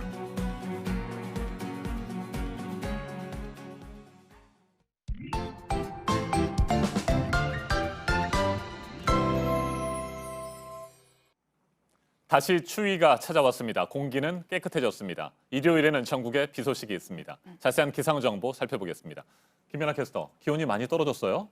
네, 그렇습니다. 다시 찬바람이 불어오면서 어제 같은 시각과 비교해서 5도 안팎까지 크게 기온이 떨어졌습니다. 다시 겨울 추위가 찾아왔는데요. 지도 보시면 내륙 대부분 지역이 영하권이고요. 특히 중부지방에서 추위가 강하게 나타나고 있습니다.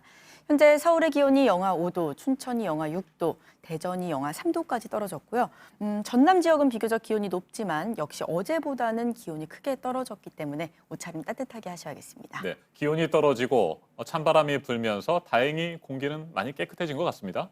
네, 추워진 덕분에 공기질이 다시 맑아졌습니다. 오늘 대부분 지역이 보통 수준 회복했고요. 전남과 경남, 제주에서는 좋음 수준까지 공기가 좋아진 곳도 있습니다. 오늘 활동하기에 좀 추운 것 빼고는 괜찮을 것 같습니다. 네, 이번 주 일요일 비 소식이 있다고 앞서 전해드렸는데 주말 날씨는 어떻습니까? 네, 일단 내일 아침까지는 오늘과 비슷하게 춥겠습니다. 이후 낮부터 기온이 훌쩍 오르면서 서울이 최고 6도, 또 일요일 아침에도 큰 추위 없이 대부분 영상권에 머물겠습니다. 한편 내일 중부지방에는 눈이 날리거나 빗방울이 떨어지겠고요. 지금 화면에 조금 오류가 있는데 월요일과 화요일이 아닌 일요일과 월요일에 전국에 비 소식이 들어 있습니다. 우산도 잘 챙기셔야겠습니다. 그리고 관심 가지셔야 할 게 다음 주 화요일 강추위입니다. 서울의 경우 영하 9도로 이렇게 영하 10도 가까이 떨어질 것으로 예상이 되고요. 맑고 또 해넘이 해돋이 모두 감상할 수 있을 걸로 예상이 됩니다. 네, 화요일에 비는 내리지 않고 구름 없이 맑은 날씨, 그런데 기온은 많이 떨어지고요. 네, 맞습니다. 알겠습니다. 여기까지죠? 네, 기상 정보 잘 들었습니다. 김연아 캐스터 수고했습니다.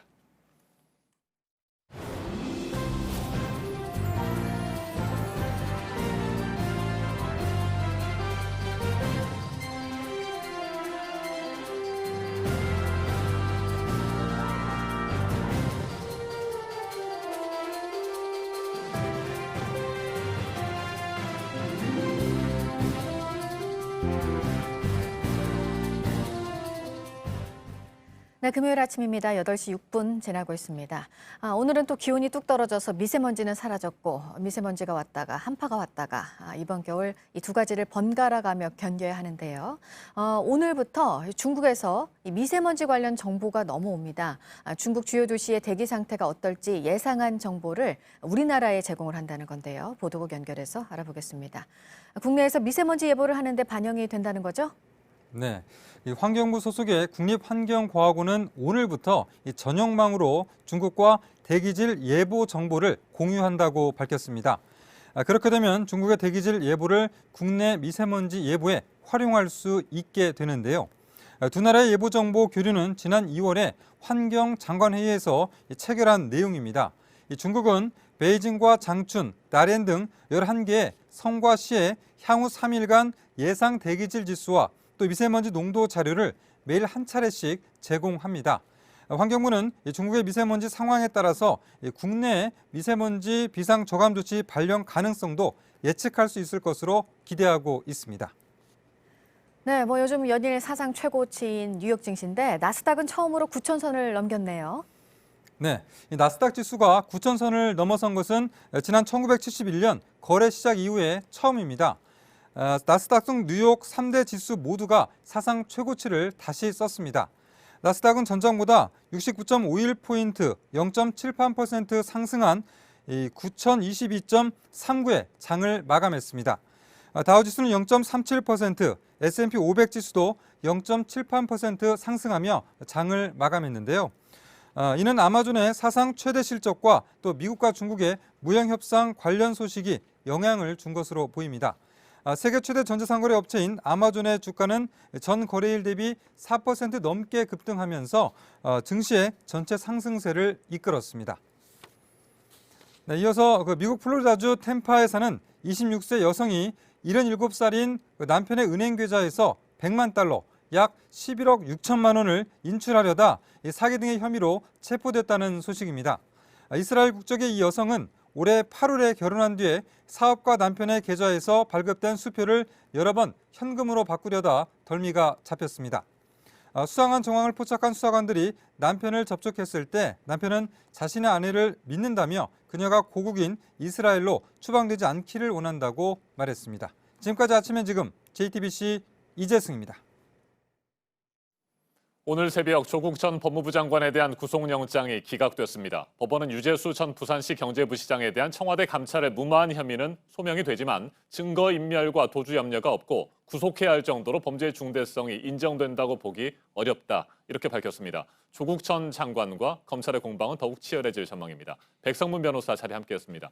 어서 오십시오. 네, 안녕하세요. 네, 서울 동부지법의 권덕진 영장전담 부장판사, 검찰이나 조국 전 장관 측 어느 쪽의 손도 완전히 들어주지는 않은 것 같습니다. 뭐 사실상 무승부라는 표현을 하면 맞을 것 같습니다. 일단은 검찰에서 무리한 수사를 했다는 비난을 계속 받아왔었는데 어제 그 영장이 기각이 되긴 했습니다만 범죄 혐의가 어느 정도 소명이 됐고 죄질이 좋지 않다라는 얘기를 했다라는 건 검찰이 그래도 혐의 입증은 어느 정도 했다라는 의미입니다. 다만 일단 무승부라는 취지는 이제 조국 전 장관이 구속이 될 경우에는 검찰 수사가 훨씬 더 탄력을 받을 수 있죠. 아무래도 구속 기간 안에 집중적으로 조사를 할 수도 있기 때문에 여러모로 이제 검찰 입장에서는 조국 전 장관의 구속이 좀 필요하다고 봤습니다만 법원에서는 이제 범죄 혐의의 중대성 부분을 인정하지 않았던 것 같고 가장 주요한 부분은 그래도 일단 정경심 교수가 이미 구속돼 있는 상황이기 때문에 동일한 사건은 아닐지라도 일단 조국 전 장관 측에서도 그 부분을 굉장히 많이 강조했다고 합니다. 이제 부모가 다 구속이 돼버리면 이제 가족의 생계 문제도 있지 않겠습니까? 그런 부분들 주장했던 게 주요했던 것 같고요. 전 개인적으로 어제 조국 전 장관 측의 변론 전략이 좀 괜찮았다고 생각을 하는 게 처음에 일단 혐의를 다 부인하고는 있습니다만 가만 보면 기초적인 사실관계, 검찰이 확인한 사실관계는 대부분 다 인정을 했습니다. 그 인정의 의미는 구명청탁이 있었느냐? 있었다. 그거 없었다고 하지 않았습니다. 그리고 기초적인 사실관계는 다 인정을 했습니다만 법리적으로 우리는 그래도 그럼에도 불구하고 정무적 판단을 한 것이다라는 취지였기 때문에 사실관계를 어느 정도 인정하면은 증거인멸 우려가 아무래도 좀 떨어지게 되겠죠. 이제 그런 부분들이 이제 종합이 돼서 법원에서 영장을 기각한 게 아닌가 싶습니다. 네, 검찰로서도 뭐 신병 확보에 실패했다는 부분은 아쉽게 생각할 수 있겠지만 수사의 정당성을 인정받았다는 측면에서는 뭐 그래도 나름 선방을 했다 뭐 그렇게 판단할 수도 있을 것 같고요. 네, 맞습니다. 지금 말씀하셨던 것처럼 만약에 오늘 영장이 기각될 때 기각 사유 중에 범죄 혐의의 소명이 부족하고라는 말이 나왔으면 검찰은 소위 치명상을 입었을 텐데 그리고 또 비난도 굉장히 거세졌겠죠. 그렇겠죠. 하지만 말씀드렸던 것처럼 일단 범죄 혐의에 대한 소명이 됐다라는 점은 법원에서 인정을 했기 때문에 혐의 중대성에 대한 판단이나 아까 말씀드렸던 가족의 또 다른 가족의 구속 여부 이런 것들이 이제 영장 발부에 영향을 미쳤다면 검찰 입장에서는 최소한 이 수사 유재수 전 경제부시장의 감찰 무모와 관련된 수사는 그래도 제대로 진행이 됐다라고 스스로 충분히 자평할 수 있는 내용이기 때문에 검찰로서 제가 말씀드렸던 것처럼 앞으로 수사를 위해서 다소 아쉬운 점은 있지만 그래도 명분을 얻다는 측면에서는 큰 의미가 있습니다. 그렇다면 영장을 다시 청구하지 않고 뭐 계속해서 수사를 진행하고 법정에서 다투겠다 뭐 이런 전략을 짜게 될까요? 일단 검찰에서 지금 하나 이제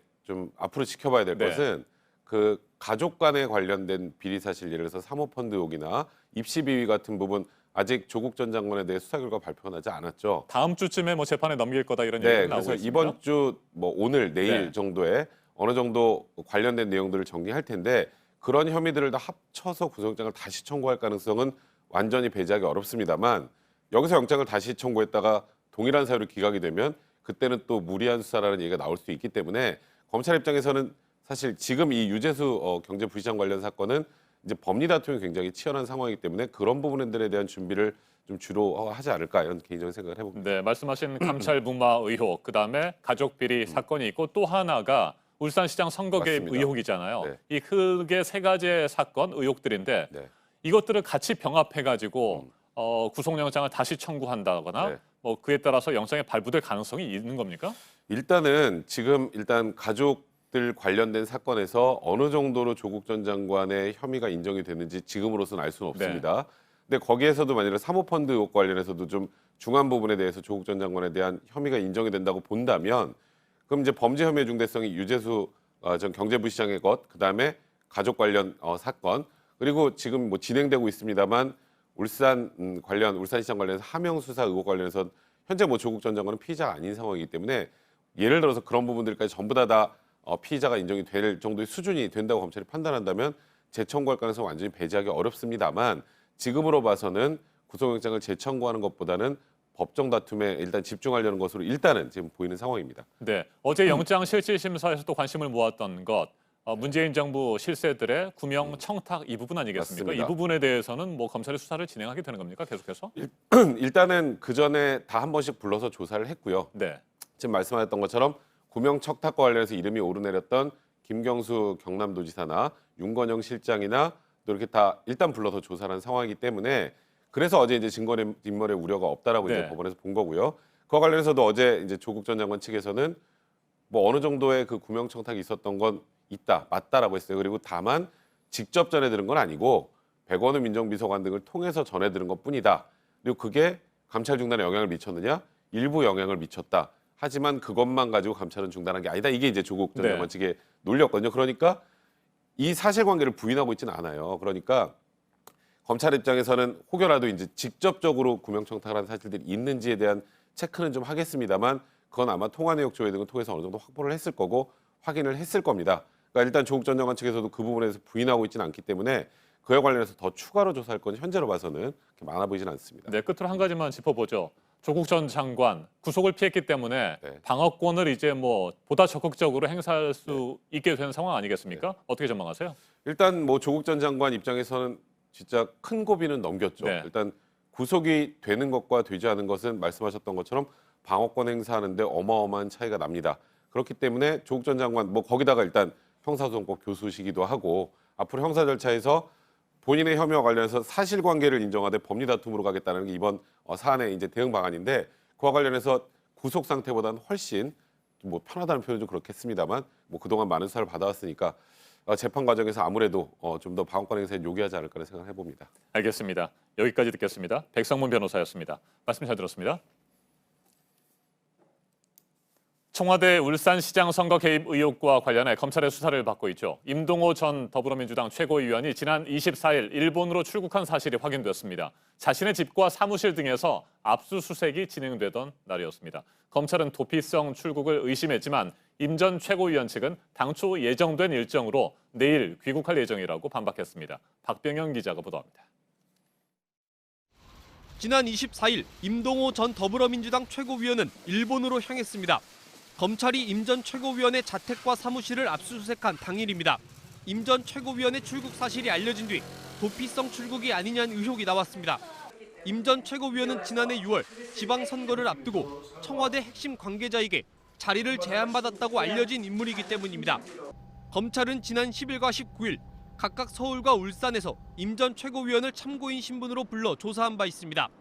임 전 최고위원 측은 JTBC 취재진과의 통화에서 도피성 출국은 아니라고 선을 그었습니다. 25일 일본 오사카에서 교민 모임이 있었을 뿐이라며 28일 돌아갈 항공편을 알아보고 있다는 게 측근의 설명입니다. 이어 임 전 최고위원은 참고인 신분일 뿐이고 검찰에 먼저 일본 약속을 알릴 이유는 없었다고 밝혔습니다. JTBC 박병현입니다.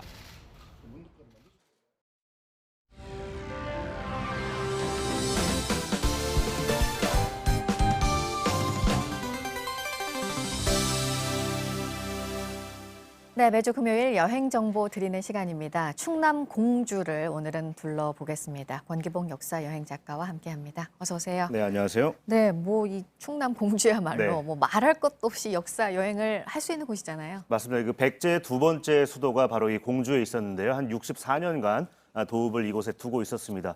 뭐 이 백제 시절에만 중요했던 건 아니고요. 백제를 거치고 나중에 통일신라, 고려, 조선까지 이 충남 전체를 관할했던 수부가 바로 이 공주에 있었습니다. 실제로 뭐 최근까지만 해도 충남도청이 이제 홍성에 있지만 그 이전에는 이제 대전광역시에 있었고요. 이건 일제 때 이제 변해진 건데 일제 이전까지는 바로 충남도청도 이 공주에 있었습니다. 말 그대로 충남 그 행정의 중심지였다고 이제 할 수가 있는 거죠. 네. 네. 이제 처음으로 공산성부터 네. 가볼 건데요. 최근에 이제 나라를 다시 세우려는 흔적들이 여기서 발견이 됐다는 게 이제 뉴스가 됐어요. 네. 오늘 뭐 현장에서 설명회도 있는다고 하는데, 네. 그러니까 국가 사업으로 대규모의 그 토목 공사를 추진했다는 거잖아요. 맞습니다. 그렇기도 하고 이제 상당히 급격하게 빨리 이제 이루어진 공사이기도 했던 걸로 이제 알려져 있는데요. 네. 이 백제 왕이었던 계로왕이 서울에 지금은 이제 서울에 수도가 있었는데 당시에 고구려군의 이제 격전 속에서 사망을 합니다. 그리고 급히 옮겨간 수도가 지금의 공주인데 그렇다 보니까 좀 방어에 좀 유리한 지역을 찾다 보니까 수도에는 좀 어울리지 않을 수 있는 산성 형태로 이제 왕성을 쌓게 돼요. 그게 이제 공산성이고 네. 그 중에서도 가장 높은 곳에 지금 가시면 이제 쌍수정이라는 정자가 있는데 그 일대가 이제 왕궁터로 알려져 있습니다. 근데 그 동안은 이제 많은 발굴이 이제 이루어지지 않았기 때문에 추정 정도를 해왔는데 최근에 이 왕궁터를 출입했던 출입로가 발굴이 되면서 아 이곳이 그곳이 맞구나라는 이제 확증을 이제 하게 된 그런 곳인 거죠.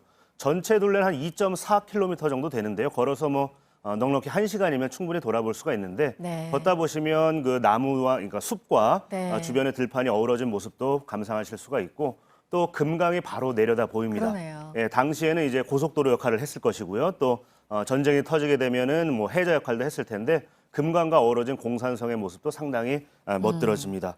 이곳은 아까 말씀드린 대로 이제 급격하게 빨리 지은 급하게 내려온 새로운 수도이기도 했지만 동시에 의자 왕이 나당 연합군에게 최종적으로 항복한 성으로도 알려져 있고요. 네. 또 뭐 백제 부흥운동의 중심지이기도 했으면서 조선 인조 때는 이건에 난 당시에 인조가 피난을 왔던 그런 네. 중요한 성이기도 했습니다. 네.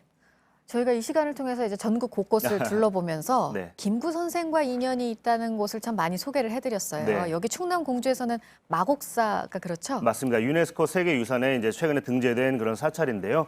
김구 선생이 이제 일본인 스치다를 살해한 이후에 도망자 생활을 하게 돼요. 그때 그를 받아준 곳이 바로 이 마곡사였었습니다.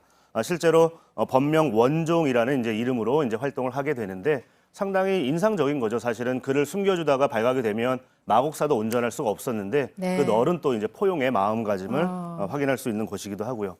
가보시면 사진처럼 실제로 백범 선생이 머물렀던 백범당이라고 하는 이제 건물을 복원해 뒀고요. 또 도망자 생활을 할 때 이곳에서 향나무를 한 그루 심었다고 하는데 네. 그 향나무가 지금까지 잘 살고 있습니다. 아주 큼직한 향나무가 있고요. 광복 뒤에는 백범 선생이 이제 그 임정 요인들과 함께 이곳을 다시 찾아서 당시에 이제 감사함을 표했던 그런 역사적 사실이 있는데 그때 찍은 사진들도 이곳에 전시가 되어 있습니다. 네. 여기 백범 명산길이라고 또 있죠? 이 근처에. 맞습니다. 이 백범 선생이 이제 살던 그 마곡사까지 올라가는 일주를 따라서의 그 진입로를 이제 백범 명산길이라 부르는 곳이 있는데요. 네. 전체 3개 코스가 있습니다. 뭐 송림 욕장도 지나가고요. 또 백년암이나 활인봉 같은 암자와 여러 산 자락을 둘러싸는 그런 코스가 있는데 사실은 지금같이 좋은 좀 상대적으로 아주 눈이 많이 내리지 않은 지금 가면 걷기 상당히 좋고요.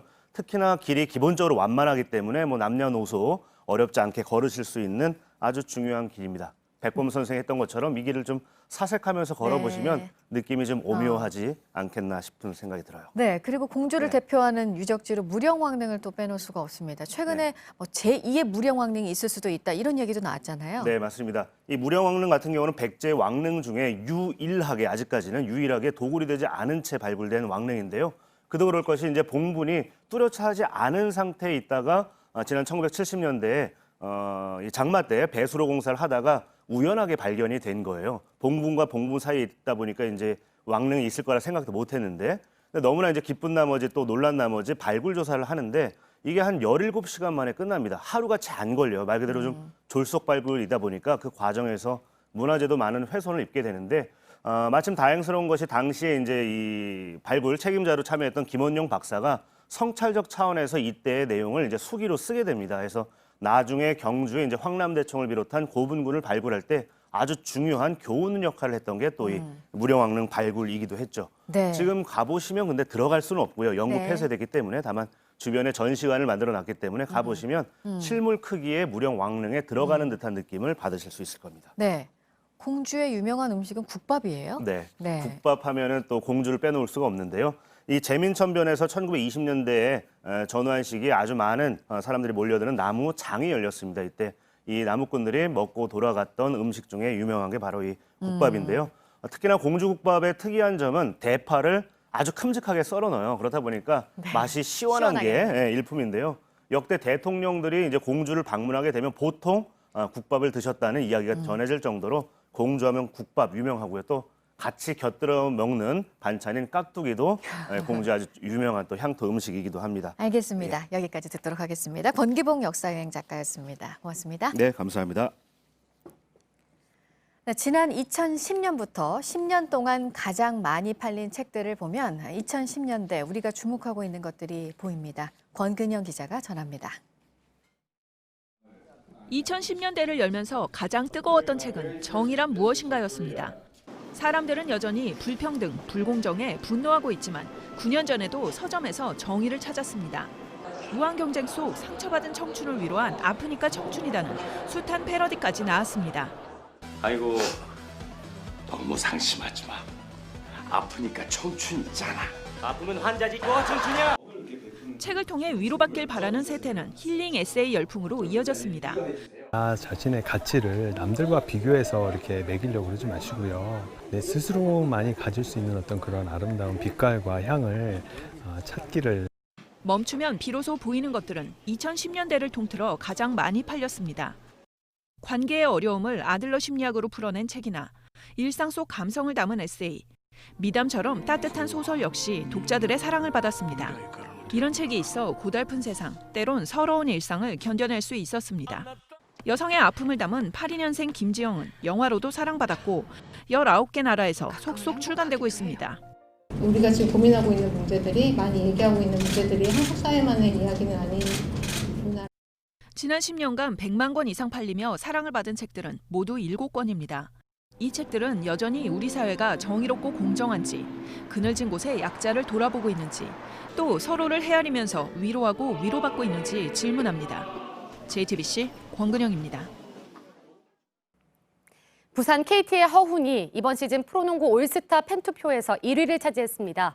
2015-2016년 시즌부터 2년 연속 1위에 올랐던 형 허훈과 함께 형제가 모두 1위에 오른 기록을 남기게 됐습니다. 2위는 창원 LG의 김시래가 선정됐습니다. 이승우가 벨기에 프로축구 신트 트라위던으로 이적한 지 넉 달 만에 데뷔전을 치렀습니다. 이승우는 우리 시간 어젯밤 바슬란드 베버렌과의 원정 경기에서 후반 24분 교체 투입됐습니다. 경기 끝까지 뛰었지만 공격 포인트는 올리지 못했고 신트 트라위던은 0대1로 패했습니다.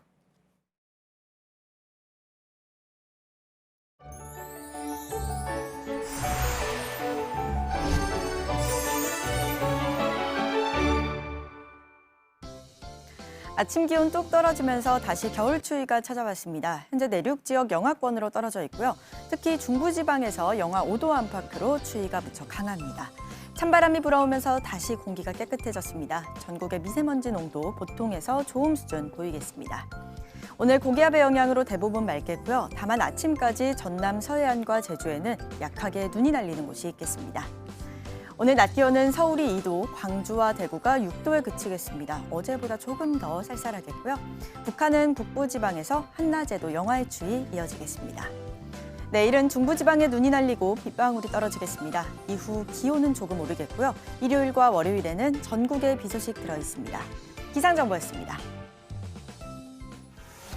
아침엔 뉴스워치, 오늘 하루 관심을 가지고 지켜봐야 할, 기억해야 할 뉴스 끝으로 정리해드립니다. 조국 전 법무부 장관이 법원에 구속영장 기각으로 구속을 피했습니다. 조 전 장관은 유재수 전 부산시 경제부시장에 대한 청와대 감찰을 무마한 혐의를 받고 있는데 서울 동부지방법원 권덕진 영장전담 부장판사는 구속해야 할 정도로 범죄의 중대성이 인정된다고 보기 어렵다고 밝혔습니다. 그러면서도 범죄 혐의가 소명됐고 그 죄질이 좋지 않다고 설명했습니다. 검찰은 신병 확보에 실패했지만 수사의 정당성과 명분을 인정받았다는 평가가 나옵니다. 조국 전 장관 영장이 법원에서 받아들여지지 않은 것에 대해 민주당은 검찰이 무리한 수사를 해왔다며 공수처 설치법 등을 반드시 통과시킬 것이라고 밝혔고, 한국당은 살아있는 권력에 대한 수사를 위축시키는 것이라며 비난했습니다. 여야 간의 정치 공방이 또 한 번 이어질 것으로 보입니다. 국회가 오늘 본회의를 열고 선거법 개정안에 대한 표결을 진행합니다. 여야의 충돌이 예상됩니다. 공수처 설치법도 오늘 상정될 예정인데 한국당은 다시 필리버스터로 대응할 계획입니다. 지난 2015년 박근혜 정부가 일본 정부와 발표했던 한일 위안부 합의가 헌법에 어긋나는지 헌법재판소가 오늘 결론을 냅니다. 한일 간의 합의를 조약으로 볼 수 있는지 등이 쟁점입니다. 오늘 전해드릴 소식은 여기까지입니다. 이상으로 JTBC 뉴스 아침엔 금요일 순서 모두 마치겠습니다. 건강한 주말 보내시기 바랍니다. 고맙습니다.